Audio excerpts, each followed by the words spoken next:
Buzz l'éclair, l'un des personnages emblématiques de Toy Story que tout le monde connaît, a fait son retour seul, cette fois-ci, au cinéma. J'ai donc décidé aujourd'hui de revenir sur ce film que j'ai vu il y a une semaine.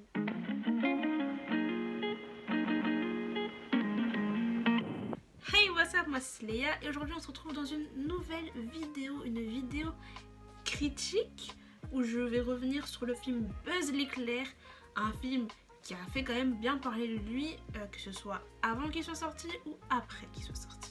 Il s'agit du dernier film Pixar qui est sorti au cinéma et j'avais bien envie de vous en parler. C'est parti. Annoncé le 27 octobre 2021, Buzz l'éclair est en fait un spin-off de Toy Story centré sur l'histoire de Buzz, l'un des personnages emblématiques de la saga. Pour rappel, Toy Story est une saga de chez Pixar réalisée par John Lasseter.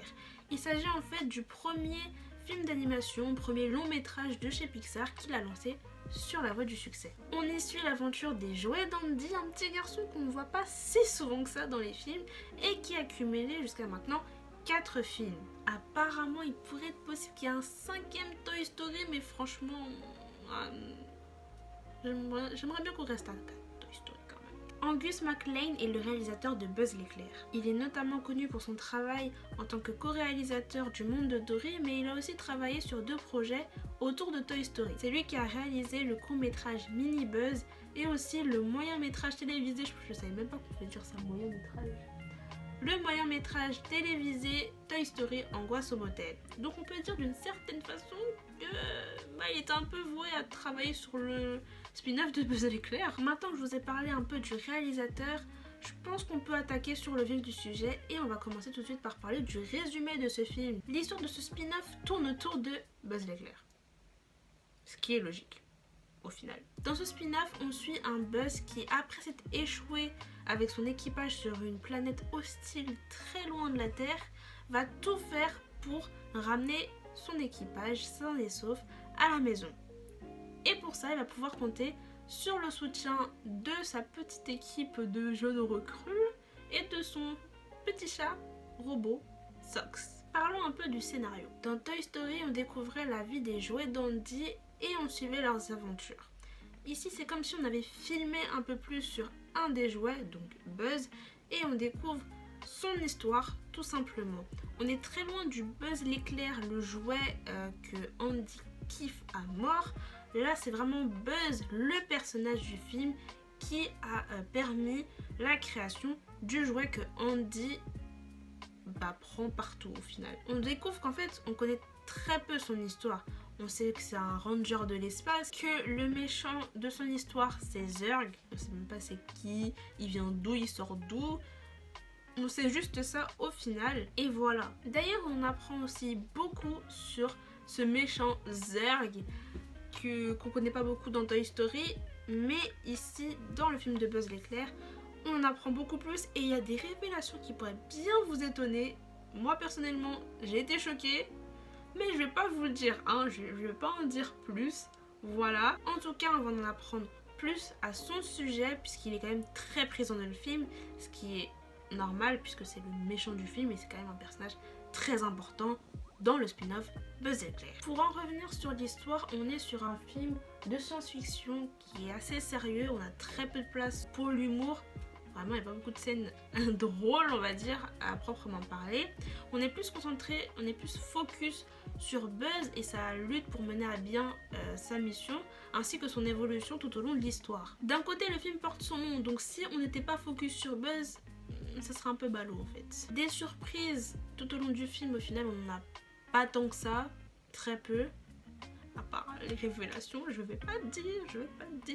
On a quelques scènes de combat où voilà, il va se battre contre des créatures, contre Zurg, contre d'autres méchants sous le service de Zurg.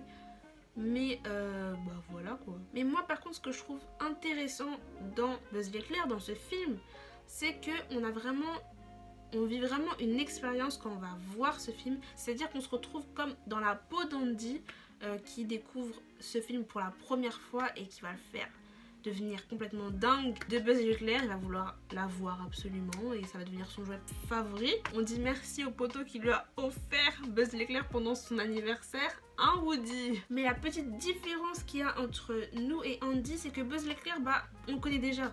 On a vu les Toy Story, donc c'est un personnage qui est quand même assez connu pour nous. Ce qui n'est pas le cas pour Andy, c'est un personnage qui est totalement nouveau pour lui. D'ailleurs, avant que le film commence, on a cette petite introduction qui nous dit le film que vous allez voir, c'est le film que Andy a vu avant d'avoir Buzz l'éclair. Je veux dire avant d'acheter Buzz l'éclair, mais au final non, puisque... Mais attendez, je suis en train de me dire là, Buzz l'éclair, c'est son pote qui lui a offert ou c'est sa mère qui lui a offert? Je ne sais plus du tout. En tout cas, je me souviens qu'il l'a eu pour son anniversaire. Voilà, toute personne qui a vu Toy Story 1 le sait. Il l'a eu pour son anniversaire. Mais je ne sais plus en fait si c'est son poteau ou si c'est sa mère. Bref. Dites-moi dans les commentaires c'est qui? C'est son poteau ou c'est sa mère? Avec tout ça, je me suis emmêlé les pinceaux. Je ne sais plus ce que je disais. Si, que cette petite expérience, qu'on a une petite introduction au début. Je m'attendais pas à cette petite introduction d'ailleurs. C'est vraiment pas... Enfin, c'est pas grand chose. C'est juste quelques lignes pour nous dire que voilà... Ce qu'on va voir, c'est pas... Enfin, il n'y a pas de c'est pas, c'est juste que ce qu'on va voir, c'est le film que Andy a vu. Et voilà. On est sur une histoire assez simple, j'ai envie de vous dire, qui passe bien pour moi, je pense. C'est une histoire qui passe aussi pour les enfants, tout simplement, qui découvrent Buzz l'éclair. Je pense que même les enfants connaissent Buzz l'éclair. Enfin, tout le monde connaît Buzz l'éclair, j'ai envie de dire. Après, je sais que peut-être beaucoup de personnes s'attendaient à un truc de fou. Personnellement, je m'attendais pas à un truc de malade et c'est pour ça que au final, je suis pas déçue. C'est vrai qu'au niveau du scénario, il se passe pas des trucs de malade quoi. Il se passe pas des trucs de malade, mais je sais pas, moi ça me dérange pas tant que ça au final. Pour d'autres personnes, c'est le cas, ça les dérange peut-être. Ils en ont peut-être un truc incroyable, un truc de fou. Faut dire que aussi c'est Pixar. C'est Pixar et forcément à chaque fois qu'un film Pixar sort, on s'attend à un truc de malade mental. Et là, Buzz l'éclair, on va être franc, hein, c'est pas un truc de ouf. C'est pas un truc de ouf, mais ça reste un bon film quand même. On peut pas dire que c'est nul. Ça reste quand même un bon film, même si il se passe pas des trucs de malade, même si c'est pas un truc de ouf ce qu'on va voir au cinéma. Mais ça reste un bon film quand même. Donc le scénario marche, le scénario fonctionne pour moi, je pense. On n'a pas de... Je sais pas, il n'y a pas d'incohérence. Personnellement, bon ça fait une semaine que je l'ai vu. Peut-être qu'il y a un... Non, en vrai, non, il n'y a pas un moment dans le film où je me dis... Qu'est-ce qui se passe là? Qu'est-ce qui se passe? Pour faire un petit truc... Bon, c'était pas de l'incohérence, mais ça m'avait un peu... choquée. Je pense à Encanto, à une scène à la fin où j'étais un peu en mode Disney, vous me faites quoi là? Vous me faites quoi en fait? Là dans Buzz l'éclair, il n'y a pas eu un moment où j'étais un peu en mode what? Donc voilà, personnellement moi le scénario il passe, il est validé, il n'y a pas de problème. Après, est-ce qu'ils auraient pu pousser un peu plus loin?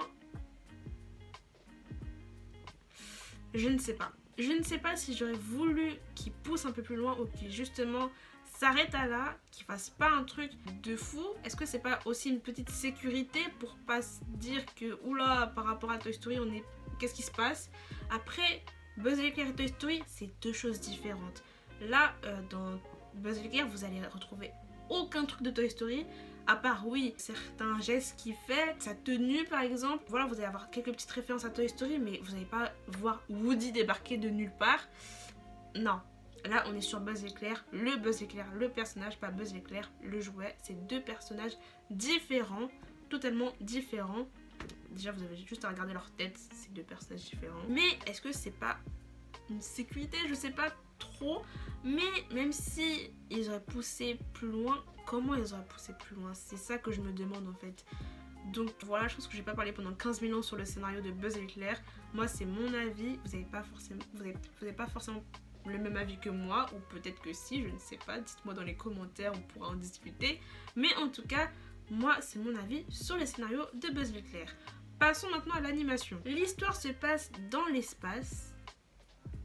Au final, je me rends compte que oui, ça se passe dans l'espace, mais les scènes à proprement parler dans l'espace, Non, c'est quand même, elles sont quand même présentes. Elles sont quand même présentes. On n'a pas énormément, t'es pas tout le temps dans l'espace, mais quand même. Puis après, t'es quand même sur une planète hostile qui est dans l'espace, donc t'es dans l'espace. On retrouve quelques éléments de l'espace. En tout cas, quand tu regardes le film, tu te dis bien que t'es pas sur Terre. Ça, tu l'as bien compris, je pense. Moi, quand j'ai vu le film, je sais que j'ai pensé à Star Wars. Il y a une scène qui m'a fait penser à Star Wars. C'est une scène toute simple. Il est juste dans l'espace et il pousse la vitesse au max quand il est dans son vaisseau spatial. Et genre, t'as cet effet du coup qui m'a fait penser à Star Wars tout simplement. Voilà. Et peut-être même que c'est pas le seul film auquel on fait référence dans Buzz l'éclair. Peut-être qu'il y a d'autres films. Après, j'ai pas forcément peut-être les refs. Donc voilà. En ce qui concerne la beauté du film, ça va, c'est assez joli. Après, au niveau des couleurs, c'est assez sombre. Ce qui, je pourrais dire d'une certaine façon, ce qui pourrait appuyer sur ce côté un peu sérieux du film. Voilà. Après, je pense que j'ai pas énormément de choses à dire en fait au niveau de l'animation du film. Je me rends compte. Peut-être qu'il y a d'autres trucs à dire, mais là, comme ça, je sais pas, ça me vient pas. J'ai pas d'autres choses à dire sur l'animation, donc je pense que c'est à peu près tout ce que je voulais dire. Donc on peut passer au personnage. Et donc premier personnage dont je vais parler, c'est Buzz. Logique. Si je ne parlais pas de Buzz, ce serait très bizarre. J'ai été la première à cracher sur le visuel de Buzz l'éclair. Je l'assume complètement. La première fois où j'ai vu les photos de Buzz l'éclair apparaître sur Instagram, oui, c'était sur Instagram, je me rappelle, j'étais là, j'étais sur Insta et je tombe sur la tête de Buzz pour son film Buzz l'éclair. J'ai dit, mais comment ça? J'avoue, j'étais la première à cracher en me disant, mais quoi? Pourquoi ils ont fait ça? Buzz l'éclair, il est trop moche, etc., etc. Et au final, le temps est passé et puis une hype est venue. Et je me suis dit, mais en fait, son visuel est trop bien, en fait. J'aime beaucoup comment ils l'ont rendu. Comment il est, en fait. Comment il a été fait. Et son apparence physique m'a beaucoup plu, au final. Alors que j'ai été la première à dire, c'est du n'importe quoi. Après, je pense que c'est important de changer son apparence. Parce que comme je l'ai dit un peu avant, on est très loin du Buzz l'éclair, le jouet qu'on connaît dans Toy Story. Là, dans Toy Story, c'était un jouet. Ici, on est sur un personnage réel au final. Donc, il était important de changer son apparence et pas qu'il ressemble au personnage qu'on connaît dans Toy Story, en fait. Et puis même, j'ai envie de vous dire, on achète un jouet. Est-ce qu'il ressemble réellement à 100% au personnage que tu as vu dans le film? Pas sûr. Pas sûr. Après, pour être totalement honnête avec vous, Buzz l'éclair, c'est pas l'un de mes persos préférés dans Toy Story. Est-ce que même j'ai un personnage préféré dans Toy Story? Si, je dois en avoir, mais j'étais pas une personne qui était super fan de Buzz l'éclair, par exemple. Après, je l'appréciais quand même un peu. On va pas se mentir, je détestais pas Buzz l'éclair, mais c'était pas l'un de mes personnages préférés, loin de là. Dans ce spin-off de Buzz l'éclair, on garde ce côté assez solitaire du personnage. Il va vraiment vouloir faire les choses par lui-même et ne pas dépendre des autres. C'est quelqu'un de plutôt sûr de lui, on peut dire ça comme ça, qui est très obnubilé par son travail, on va pas se mentir, très obnubilé par sa mission, il va à tout prix la réussir et on va bien le voir tout au long du film qu'il est obnubilé par sa mission. Il veut réussir, il veut que toutes les personnes, là, tout son équipage reviennent sur Terre, chez soi, sain et sauf. Il a vraiment envie de bien faire les choses et on comprend pourquoi en regardant le film. On a une certaine prise de conscience du personnage et je trouve ça quand même assez intéressant de voir comment il évolue au final et comment il en arrive à ce qui va se passer dans le film. J'ai bien aimé voir évoluer le personnage tout au long du film. C'était assez cool et je me suis un peu attachée au personnage au final. On va passer au groupe de recrues. En vrai, eux, quand même, ils m'ont fait rigoler quand même un peu. Ils m'ont bien fait rigoler quand même un peu. Je pense que l'accent est plus mis sur la fille qui appartient à ce groupe de recrues. Je trouve ça un peu dommage que les deux autres soient un peu mis, pas à l'écart, mais ils sont un peu au second plan au final.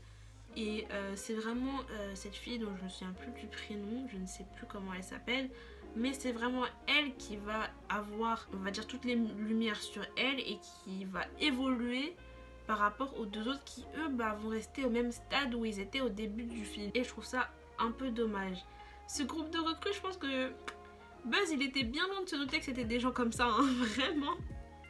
Mais en tout cas, ils sont assez drôles quand même, ils m'ont bien fait rigoler, je les aime bien eux. Zurg. personnage introduit dans Toy Story.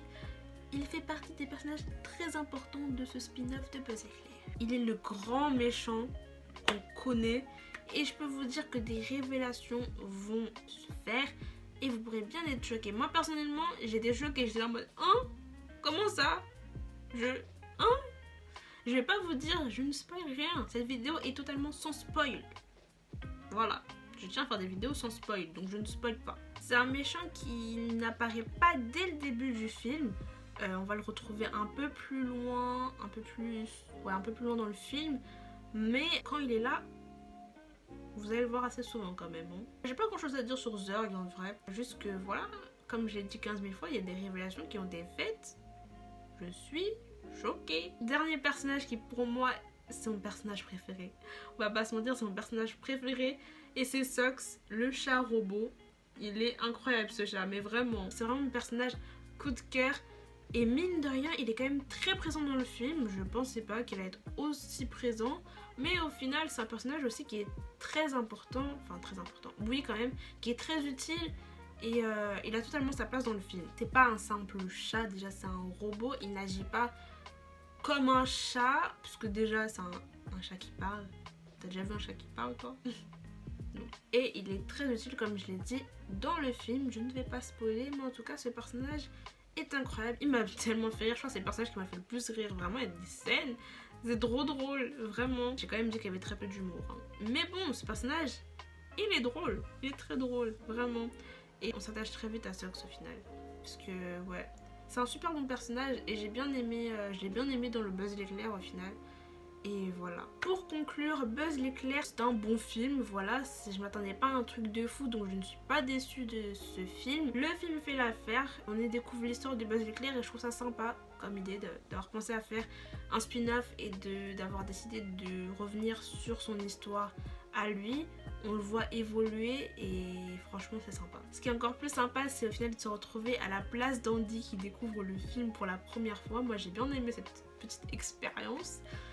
Et voilà, c'est un film qui est assez sérieux et on a quand même très peu d'humour. Mais bon, j'ai envie de vous dire pourquoi pas. Point important, je pense aussi, c'est restez bien jusqu'à la fin du film, s'il vous plaît. S'il vous plaît. Petite mini story time. Quand je suis partie aller voir le film, quand ça s'est terminé, t'as plein de gens qui sont partis, il y en a quelques-uns qui sont restés. Puis t'as eu une première scène. Comment on appelle ça? Vous savez, genre le film il est fini, puis après t'as des petites suites, bon voilà. On a une première petite suite qui était plus un gag, on va dire, entre guillemets. Attendez, il y en a pas eu plusieurs d'ailleurs? Je sais plus. Mais en tout cas, c'était une petite scène qui faisait référence à un moment du film, donc c'était très drôle. Et on a on a eu une autre scène qui, celle-là, je pense, est la plus importante, qui a clairement teasé une suite au Buzz l'éclair. Donc, je pense que Pixar va nous faire une suite à ce spin-off. Après, je ne sais pas trop ce que ça va donner. Est-ce qu'on va voir nos deux personnages, nos deux membres du groupe de jeunes recrues, est-ce qu'on va les voir évoluer? Je ne sais pas. Est-ce qu'on va partir sur quelque chose de complètement différent, de moins sérieux, de... Je ne sais pas qu'est-ce que vous allez nous faire Pixar, mais je pense que l'une des questions c'est est-ce que c'était important, est-ce que c'était nécessaire de faire une suite? Si nous disent une suite, c'est que c'était important, mais après, reste à voir. Personnellement, je ne sais pas vraiment s'il y avait vraiment besoin d'une suite, mais bon, je sais pas. Bon les amis, c'est déjà la fin de cette vidéo. N'hésitez pas à me dire dans les commentaires ce que vous avez pensé de Buzz l'éclair si vous êtes partis le voir. Dites-moi en commentaire, j'ai bien envie de voir vos avis sur ce film. En tout cas, moi c'est tout ce que je voulais vous dire dessus. Peut-être que parce que j'ai oublié des choses que je vais me rendre compte après avoir filmé cette vidéo, mais bon, tant pis, c'est pas grave. En tout cas, n'hésitez pas à vous abonner, à liker, partager, commenter et me suivre sur les réseaux sociaux. Et sur ce, moi je vous dis à la prochaine.